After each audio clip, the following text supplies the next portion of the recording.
Oh, him. Huh. I've been thinking a lot about that. Gale of Waterdeep. Sounds a bit pompous, don't you think? I thought I might take this opportunity to reinvent myself. Or uninvent myself, to be more accurate. You're now in the company of plain old Gale Decarius, a most brilliant wizard of intentionally limited renown. At your service. Now, I believe this is the moment where I should get to my point, so to speak.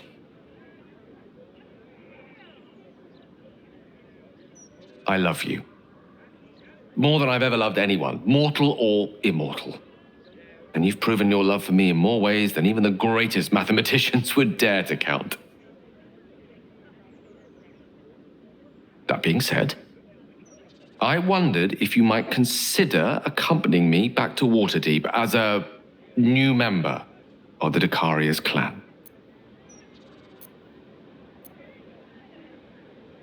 I suppose I am. Tara would be delighted, not to mention my mother. But I'd be just as happy without such ceremony. So long as we're together.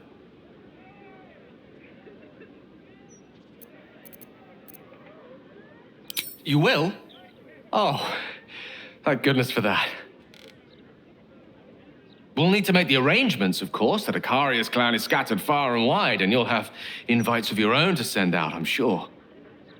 But that's all to come. The day is young, and there are thousands more days ahead of us.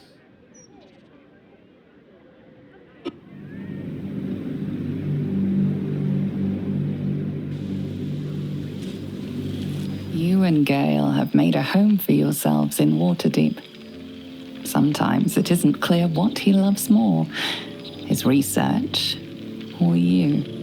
But when he looks into your eyes or up at the stars while he sits by your side, you know the answer.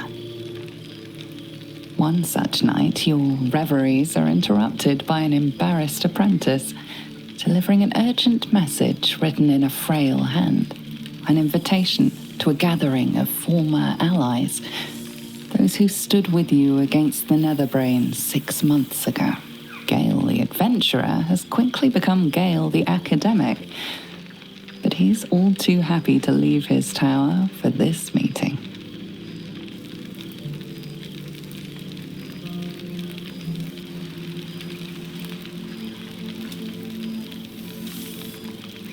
Thou wert called here, some from above, some below. For with thine bond, together thou hast kept the wheel of fate spinning when it threatened to halt. Though thou wert drawn far apart in the months after the collapse of the Absolute, tonight fate renews thy bond once more. Thou shouldst take care to preserve it. It is a great weapon wielded in the hand of good. Go. Know one another once more. Never wanted the easy path.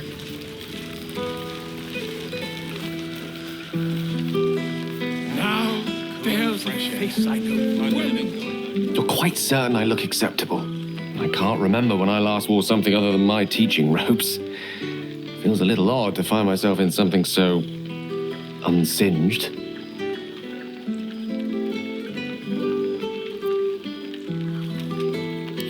That's a relief.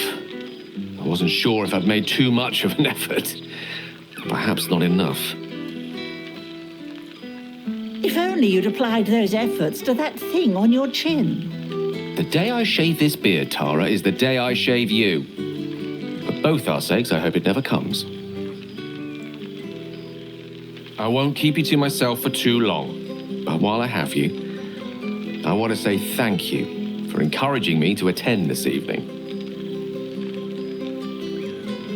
Teaching at Blackstaff Academy has proven such an unexpected pleasure.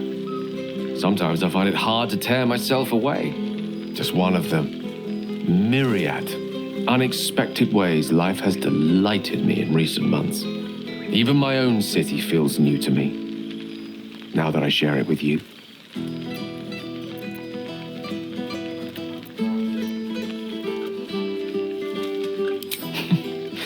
That you do. I've not had so much fun in Waterdeep since my own days as a Blackstaff apprentice.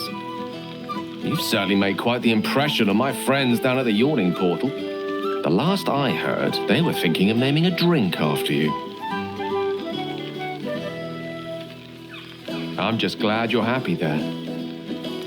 When we met, our lives were rather different, and being here this evening, well, reminds me how much has changed. When our adventure began, our troop had no more in common than the worm in our brains. Standing here, now, I no longer see the people we were. Frightened, desperate, alone. Changed. We survived. And we did it together. I've missed them. I've missed this.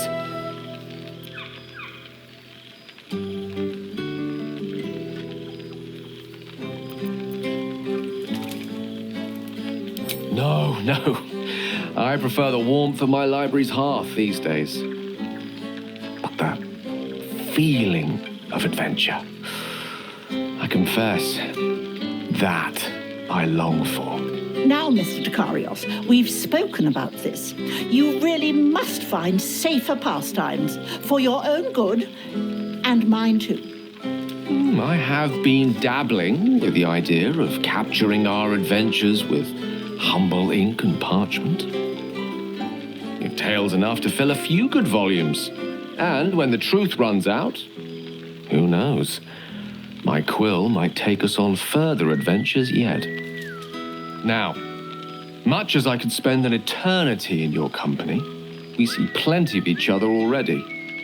Tempting as it is to keep you all to myself, would be terrible company if we didn't mingle for at least part of the evening.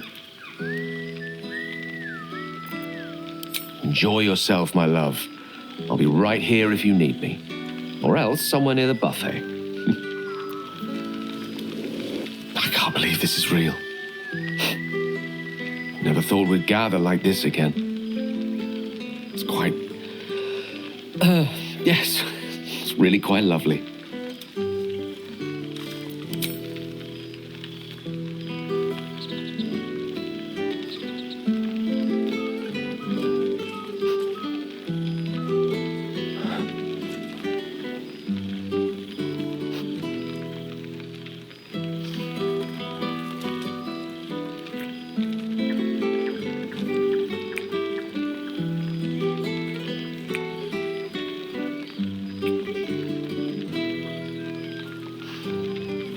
I love you.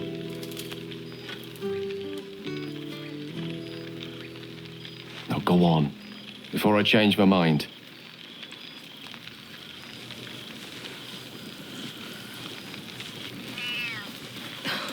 Something's on my Oh, mind. hello, darling. I wasn't sure you'd make it. Are you? Withers and I have a regular correspondence.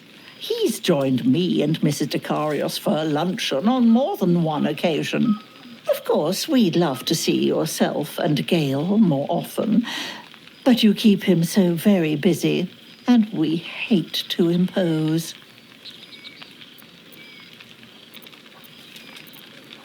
I suppose you do. All I ever wanted was for Gale to settle down, but now that he has, I miss him.